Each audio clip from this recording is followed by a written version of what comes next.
Hi, I'm Gary Milewski, your host of Cyber Defense TV and also the publisher of Cyber Defense Magazine. Now, sitting in my hot seat today is a really cool guy. He has come all the way from Germany to tell us about an incredible service technology he offers for protecting the most critical part of our day. What do we do all the time? Email. So Oliver Diening is the CEO and co-founder of Hornetsecurity. Oliver, welcome. Hi, Gary.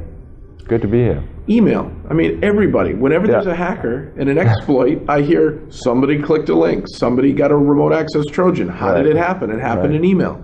The US has lost 11.5 billion records. That's a lot more than people on the planet right now. What can you do at Hornetsecurity to stop that and protect us? Well, we filter email in lots of ways. Actually, companies are trusting us, so we receive the email from them and then just filter out anything they don't want or don't need and forward the rest.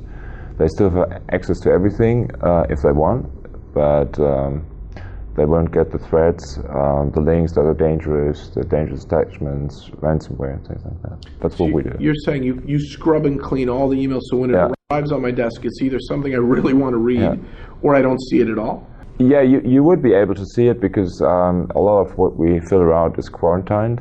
We try to block away as much as possible early on. That's about, I would say about 80% of the bad stuff is just blocked. But then the rest, when we scrutinize, when we look a little closer, what is it really? With ransomware, it's often very difficult to detect. That's the same with phishing attempts and things like that. So you need to look a little bit closer. It needs a little time, a couple of seconds usually, but a little longer than you would want to wait during the connection.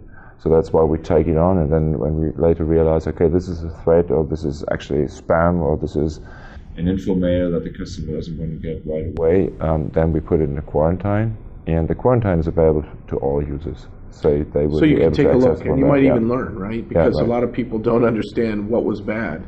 I've noticed something new they're calling deep sea phishing attacks, where they're getting more intelligent. It'll have the words Bank of America, but they took the R and the N and put them next to each other, and it's not an M, so it almost looks perfect. Yeah, that's quite usual. Actually, I got an email recently, not on my corporate account, but another account from a person I was in contact with. It was perfectly plausible what is in the email.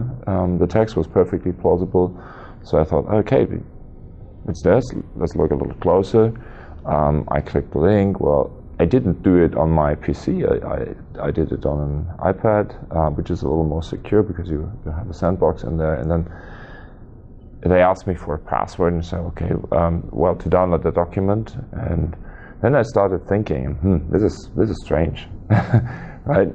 And so I started to look a little closer, but I'm considered to be an expert, right? So even I fell into the first traps, and then only later realized this is actually a phishing attempt. But I guess that many people wouldn't have seen that, wouldn't have spotted that, and just put in their password because they don't really understand how IT works, and so somebody's asking them for the password, so they just type it in, and now that somebody has their account details and can log in for them and do all kinds of bad things. And that's actually why companies like ours are very important, especially to small and medium-sized businesses, because these people usually don't have, well, I wouldn't say they don't have the expertise, but they're just overwhelmed by what they need to know in order to get it right, and therefore it's much cheaper and much better to leave it to the specialist. So would Hornetsecurity have stopped that email you're talking about that you got? There's never 100%, so I guess yes, we would have stopped that, but there's never 100%. It's always a kind of race, right? Us against them.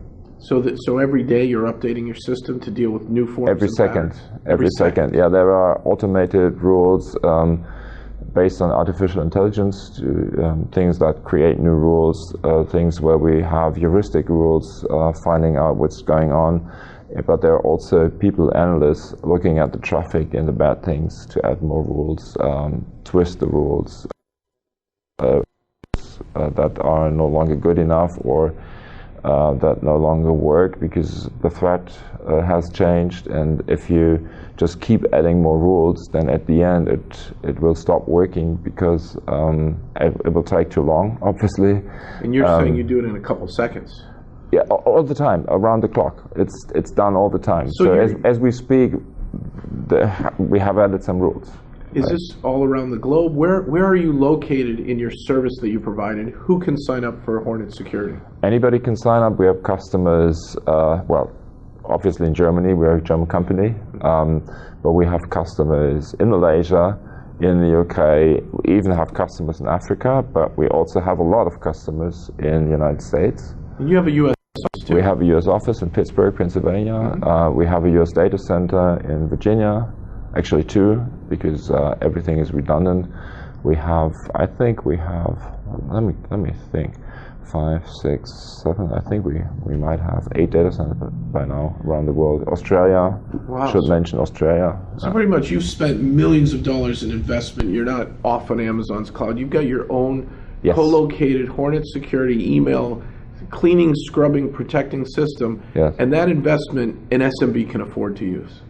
Actually, yes, that's, I mean, this is, we now call it cloud computing. We didn't call it cloud computing when we started the company 11 years ago, but now everybody calls that cloud computing. And the good thing about cloud computing is that essentially you're having a system that's built for an enterprise, but anybody can use it, even a single user can use it, right? So you're getting what an enterprise would get, but you can afford it because you just pay what you use.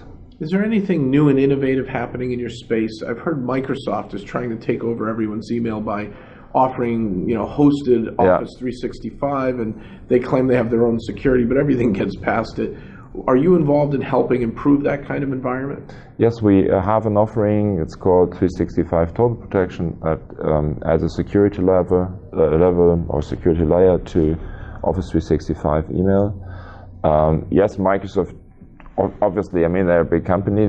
They try to get everybody on board. They had a market dominance around Exchange, and are now trying to shift that into the cloud. I very much doubt it will happen that way. I mean, they are an important player. They will continue to be an important player. But the difference between selling a software license and running a cloud service is that by running a cloud service, you actually see the data. You control the data of your customers. And that's different, and not all customers will want to put all their eggs in this one basket, I guess. Exactly. Well, this is a great interview, and I want to thank you for that. And I'd love to send my viewers, many of them are SMBs who need much better email security, to your website. And your website is hornetsecurity.com? Yes, like the Hornet. It's a green Hornet, actually. The green Hornet. That's the logo. Excellent. But hornetsecurity.com, yes. Okay, so folks, check out hornetsecurity.com. You're going to learn more about how you, of any size business, an SMB like mine, can afford a way to secure your email and not worry the way many of us do, because this is the #1 form of breaches. And stay tuned next time for another exciting episode of Cyber Defense TV. Thank you so much.